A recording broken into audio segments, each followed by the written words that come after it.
Part of me wonders what the developers were expecting when they reworked Mercy. Well, not really. I'm more curious as to how the developers decided that the path they chose was a good way to reach their intended destination. That is, assuming they really picked a destination in the first place. I guess what I'm trying to say is that it is pretty obvious that the Mercy rework was not at all what the developers claimed they expected it to be. It might sound like I'm about to discuss the same topics I've already covered in other videos, you know, the community's perception of Mercy 1.x, Resurrect being unfun to play against, the hide and res mess, and so on. I'm not. I have beaten those topics to death countless times, and chances are I will have done so many more times over between the time I write this and the time you watch this video. Once this video goes live, I will be more than sick of it. I'm not going to talk about whether the developers were right or wrong in their motivations for reworking Mercy in the first place. I'm going to talk about what the rework was promised to be in contrast to what it actually was. It helps to shed light on why the feedback on it was so overwhelmingly negative, and why I'm still hammering this point in 4 years later. So what exactly was the rework supposed to be? August 24th, 2017. The developer update announcing the rework. We get our first insights into what the developers intended Mercy to be after the patch. When discussing the new Resurrect, Geoff Kaplan can be quoted saying, "It is a rather long cooldown, so you won't see players constantly resurrected, but it becomes a really cool strategic moment in deciding who to resurrect and when." He goes on to talk about the introduction of Valkyrie with, "We knew how amazing Resurrect was as an ultimate ability for Mercy, so we felt like we really had to come up with something special for Mercy players so that they felt like their new ultimate was really worthy of the hero that they've come to love and respect so much. She can fly, and it's super fun. You have complete control of your character. After all, Mercy has those wings. We might as well put them to real use. I mean, Guardian Angel's pretty good, but imagine flying with Mercy, how much fun it could be." For those of you battle Mercies out there, and I know you exist, her gun is now better when she's in Valkyrie mode. I think the thing that you'll like about it the most is the ability to fly. I think the flying really opens up those moments for Mercy where she's getting attacked, her teammates aren't really helping her out, she needs a chance to get away, and really just sort of flying. The other thing you could do is swoop in and save people at the right times. We feel like Mercy will feel a lot more engaging to play than standing around the corner, hiding, waiting for that moment to press the ultimate. And in closing, Geoff Kaplan had this to say. "We feel like it's our responsibility to always look after both the players of these heroes and the people who are on the other side, which is our player base in its entirety, and make sure that everybody's playing out as fun as possible." Patch notes, September 19th, 2017. The Mercy rework goes live. The developer comments on the Mercy changes contain the following. Quote, "This version turns Resurrect into a single target ability. It's still an important part of Mercy's kit, but plays much better for both Mercy and her enemies. Valkyrie, her new ultimate, gives her the opportunity for big game-making plays and opens a number of new options for her." Interview with Geoff Kaplan by VentureBeat, published November 3rd, 2017. Geoff says the following, quote, "The goal was to lessen the impact of Resurrect overall on the game. We are very intentionally trying to bring the power level of Resurrect down. We want the top two things you notice about Mercy to be, oh my god, she's an amazing throughput healer, and wow, look at that mobility, she's just flowing back and forth through the map. And we don't want her to be the Resurrect bot that's just erasing kills." Patch notes, November 16th, 2017. The second round of Mercy nerfs introducing the cast time. Developer comments are as follows, quote, "We feel that Mercy's recent rework has been successful, but her Resurrect ability feels too strong and frustrating to play against. Now that it has a cast time, enemies are more able to counter the ability. However, Resurrect will cast instantly when Valkyrie is active. This should make her feel powerful when she transforms on the battlefield." Forum thread created by Jeff Goodman titled Upcoming Balance Changes for Support Heroes, posted on July 18th, 2018. The listed change for Mercy was a reduction in her healing output from 60 per second to 50 per second. He added this to the developer comments. Quote, "Mercy is intended to be able to consistently pump out more healing than any other healer over the course of a match.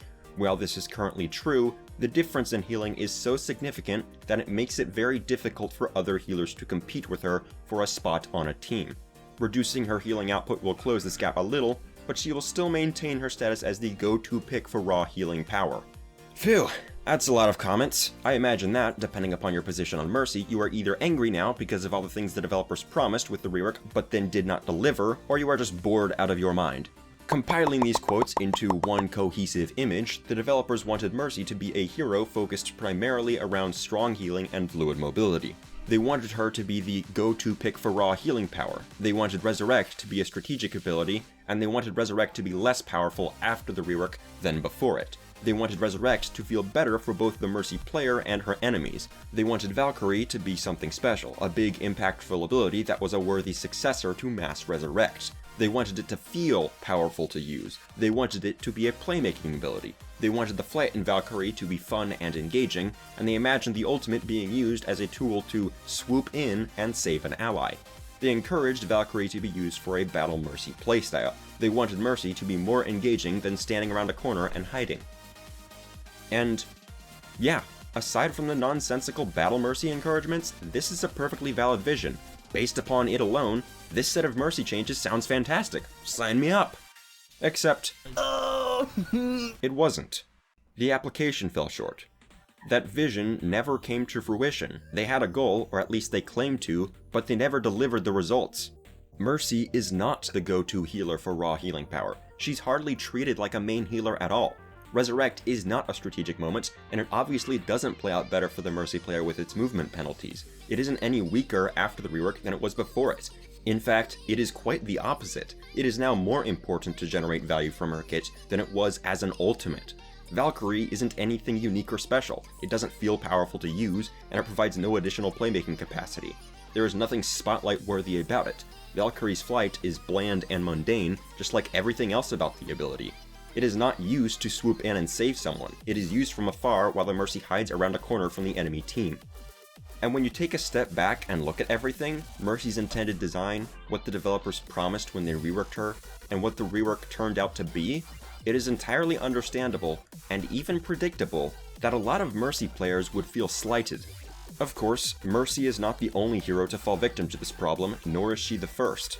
Multiple other heroes have been through, or are going through, identity crises where there's an inconsistency between their current form and their intended vision, or maybe there just isn't a clear vision in the first place. Bastion began as a glass cannon, and then became an iron party popper, and then a plastic party popper. His sentry mode feels more like a shotgun than an actual Gatling cannon. You call that a minigun?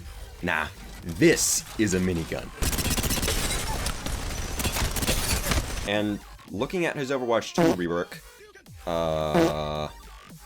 yeah, we're going to have more problems with Bastion going into the future. This looks like it was the result of a miscellaneous "wouldn't it be cool if" session, rather than careful consideration of what Bastion is supposed to be. Sigma brought a new meta and is arguably responsible for questionable changes across the entire tank category simply because the developers couldn't decide whether he's a main tank or an off tank. He either performs both roles simultaneously, or neither. Likewise, Brigitte has been problematic since her release because the developers never decided whether she was a frontline brawler, a backline peeler, or a long-ranged flanker pocket. In Mercy's case, this identity crisis has led to numerous secondary problems within her kit. While she currently seems to be in a semi-stable balanced state overall, it has come at the cost of imbalance within her kit. Resurrect, consuming a disproportionate amount of Mercy's power budget, has forced Mercy into a weird limbo between main healer and off healer. She lacks the raw healing power to be a main healer, but she also lacks the defensive ultimate and consistent utility associated with off healers. Sure, she has damage boost and Resurrect, which together can yield massive utility, but Lucio and Zenyatta both provide equally massive utility for free in the form of speed boost and Discord Orb, and Ana still overtakes Mercy when it comes to sheer utility. As a result, Mercy has been relegated from a support that excels at healing the entire team, such to the point that she was the ideal pick if you wanted to solo heal, to a support who is best suited to pocket a DPS first and pick up the slack from the team's main healer second. Regardless as to what your opinion of the rework is, now that the dust has settled, there is no denying that it was a PR nightmare. It is hard to think of a worse way the developers and community managers could have handled it. Most of the things the developers said on the rework after it went live were vague, and the few things that did seem clear were flatly contradicted by the patch notes. The developers can be quoted saying that one of their intentions with the rework was to reduce the power of Resurrect. Yet, Resurrect has been more powerful in every post-rework iteration of Mercy than it ever was before the rework. The developers also said that Mercy is supposed to be the go-to pick for raw healing power, while introducing the very patch that ensured that would never be the case. They would also tell us that Mercy is supposed to be about fast and fluid mobility, just 10 days before giving Mercy one of the most crippling self-inflicted movement penalties in the game. They would say that Resurrect is problematic for playing out like a second ultimate alongside Valkyrie, but then they introduced nerfs to Valkyrie and never touched Resurrect again. And then we had the Mercy Mega Threads. These were large threads designated by forum moderators as official feedback threads for the Mercy Rework. There were 10 or so of them, 7 of which were on the now non-existent old Overwatch forums, and the remaining 3 were on the new forums. Of course, any forum veterans at the time knew immediately how miserably ineffective these mega threads would be for the people providing the feedback. There was a historical precedent for it in the form of the Diva mega threads. In the same fashion as the Diva megathreads, any new post regarding Mercy that was not posted inside a Mercy megathread was locked, resulting in the thread promptly plummeting off the front page regardless as to how much traffic it was getting beforehand. This practice continued on the new forums, but with the new functionality of locked threads getting merged into the existing megathreads at the same time. This new feature emerged alongside a number of new features, such as viewable forum profiles and notifications. While this merging feature retained more feedback in the megathreads, it also demonstrated how little effort was being put into consolidating feedback in a readable manner. Existing conversations were routinely interrupted by a span of 100 posts from another thread, without any clear indication that a thread had been merged there. Combine this with the fact that most of the developer posts concerning the rework were posted outside the megathreads, and anyone who was paying attention knew that their best bet on reaching the developers was to post in general discussion and hope that the thread would go unnoticed by moderators for a few days. Lather, rinse, repeat. With each new Mercy megathread came the insistence that our feedback was being read. The one developer post that was placed in a megathread was on the old forums when Geoff Kaplan said, quote, "Thanks to everyone for taking the time to write up thoughtful feedback here. We're reading the responses daily." Which, compared to the utter silence employed against the Diva megathreads, sounded like a massive breakthrough. Except, user profiles became a thing on the new Overwatch forums, the developer profiles were public, and, yeah, private profiles were introduced, and all developer profiles went private less than a month after that thread emerged. With this in mind, it's no surprise that the developers had no idea what our concerns regarding the rework were. One of the great ironies of the rework is that the one reason the developers didn't provide for the rework was balance, and yet, balance was all the developers could talk about after the rework went live, when the overwhelming majority of the complaints about Mercy were focused on how Mercy felt to play. As a result, we didn't get any real communication from the developers. We occasionally got a developer post, but these posts were incredibly vague and never actually addressed the bulk of the complaints. Basically, they were phrased to say nothing in a handful of words that could then be interpreted to mean whatever the reader wanted them to mean. For instance, on the old forums, Geoff Kaplan can be quoted saying, "We have no plans to revert Mercy. We also feel she's not in a horrible state or unplayable. It's still to be determined if she is exactly where she should be because it is still too soon and the dust needs to settle. Her playtime in quick play and comp is still incredibly high. Her win rate is still above 50%, but more in line with what we'd expect. But I'd like to put the notion that Mercy is going to be reverted to rest. Also, we don't agree with the statement that all supports are weak. Support heroes are extremely powerful and impactful in Overwatch." For the people pushing for a second Mercy rework, this post said basically nothing. It was posted not in one of the 7 megathreads supposedly constructed to collect feedback about the rework, but rather a completely different thread that was asking the developers to address certain hot issues. Revert Mercy was specifically called out in the original post, and that's what Geoff Kaplan responded to. What was considered a revert was never clearly defined. Is a revert strictly taking the last version of Mercy 1.x and reintroducing it on live servers, or did it capture a broader category that captured anything mass res related?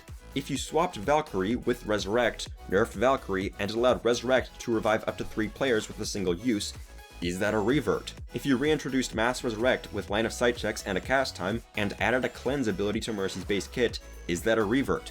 If you put Mass Resurrect as Mercy's ultimate with a charge system that dictates how many targets Mercy can revive with each use, is that a revert? For the players asking for another Mercy rework, the answer to all of these was a resounding no, as we considered those ideas to be reworks that simply based themselves upon a proven template. Moreover, this statement was said in the context of Mercy's balance, and not how fun she is to play. As a result, not only did Geoff Kaplan's post say nothing about Mercy to those pushing for a second rework, but he wasn't even addressing us in the first place. Of course, if you were in favor of the existing rework, this was obviously interpreted to mean everything you could possibly hope for. It meant that Geoff Kaplan replied to the people calling for another rework and basically said no. This same division can once again be seen in the January 2018 developer update, wherein Geoff Kaplan says that he thinks Resurrect, specifically as an E ability, is balanceable. Great. We don't care, said everyone pushing for another Mercy rework. Whether it was balanceable or not was beside the point. We cared that it wasn't fun to use. Great. Mercy isn't getting reworked, said everyone who opposed another rework. The different interpretations of these vague or semi-relevant statements by the developers only fueled more contention between the two sides of the debate. The people opposing a second rework would often use these statements by the developers as a reason to dismiss our arguments entirely based upon the false notion that we had already been addressed. They claimed that our efforts were futile because the developers had flatly rejected our position. They believed that they did not have to debate whether Mercy should be reworked on the grounds that Mercy would not be reworked. Obviously, this is an absurd point of view because the former informs the latter, not the other way around. The problems plaguing Mercy's kit will not disappear by insisting they will not be fixed. When confronted for their notion that the Mercy player base had been addressed, there were two main responses from the people in favor of the existing rework. The more common response was to double down on the notion that we had been addressed by the developers and that we should shut up. The more interesting response, on the other hand, was to turn around, agree, and in effect reply with good. They would agree that the developers had not acknowledged us, and they saw that as a good thing. If the developers had acknowledged us, it would have legitimized our complaints. Of course, this position is self-contradicting. The developers had responded to us, and we should shut up, but they also hadn't, and that's a good thing. The logical follow-up to the second notion is that we should scream louder so that the developers will finally acknowledge us, but that position obviously isn't supported by the people using this argument, so I don't know. Cognitive dissonance? Anyway, the Mercy rework should have been a slam dunk, but it ended up being a clusterfuck instead. Why? Who knows? Developers are incompetent. Probably.